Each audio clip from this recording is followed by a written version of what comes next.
Umakyat na sa 55 ang bilang ng mga namatay sa landslide sa Maco, Davao de Oro. Malabo na rin daw makahanap pa ng survivor. At live mula sa Mawab, Davao de Oro, nasa frontline ng balitang yan si Mon Gualvez. Mon, kumusta ang sitwasyon dyan?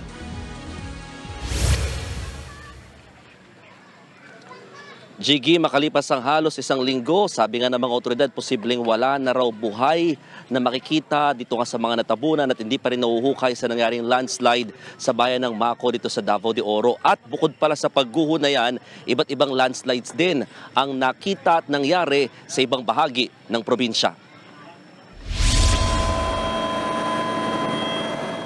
Kaliwat kanang landslide. Ito ang bumungad sa ginawang aerial inspection sa bulubunduking bahagi ng Maco, Davao de Oro. Eksklusibong nakasama rito ang News 5, katuwang ang Mines and Geosciences Bureau o MGB at provincial government. Paglilinaw ng mga otoridad, marami sa mga guho, wala namang bahay na nakatayo pero hindi raw ito dapat baliwalain. Walang tao yung landslides na yan. Pero dahil sa laki ng bundok, iplaplat natin kung guguho itong bundok na ito, saang direksyon pupunta yung mudslide. Kung maguguho yan, at saka ang direksyon niya going sa residences na nandoon, then the government must act. We have to force evacuate them. Inikutan din namin sa area ang mismong ground zero kung saan nangyari ang malawakang landslide. Dito nakita ang nauna ng binanggit ng MGB na tension cracks na nabuo raw dahil sa mga lindol at ulan. Ang problema, meron pa ring tension cracks na naiwan sa itaas ng bundok. Pwedeng babagsak yung bundok na yan. So ibig sabihin, it is more than tension cracks. Ang ibig sabihin yan, gumagalaw yung bundok. Pwedeng bumigay any time of the day. Sinilip din namin mula sa impapawid ng posibleng relocation site ng mga pinalikas na residente.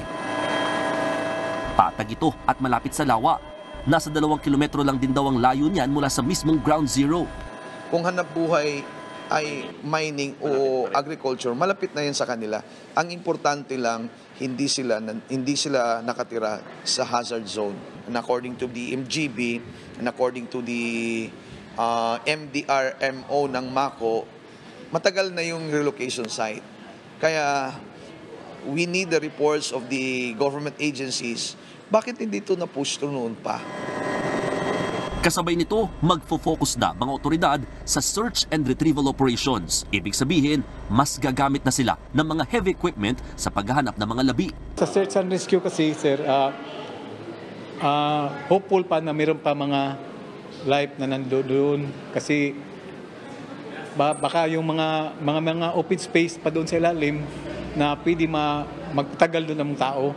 Sa retrieval operation, parang magre-retrieve kami ng mga dead bodies na. Gayunman, pipilitin daw ng mga otoridad na makuha pa rin ng buo ang mga natitirang katawan mula sa guho. Sa uling tala ng Maco LGU, lumobo na sa 55 ang patay habang 32 ang sugatan.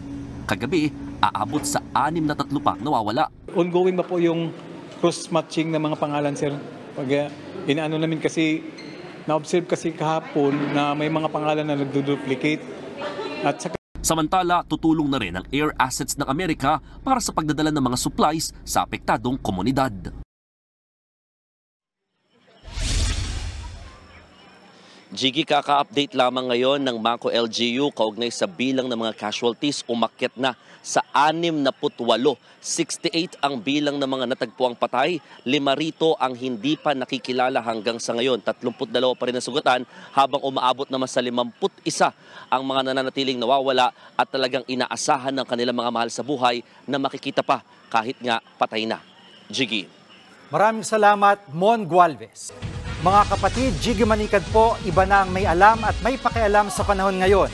Para sa konkreto, kumpleto at komprehensibong balitaan sa Frontline, mag-follow at mag-subscribe sa social media pages ng News 5.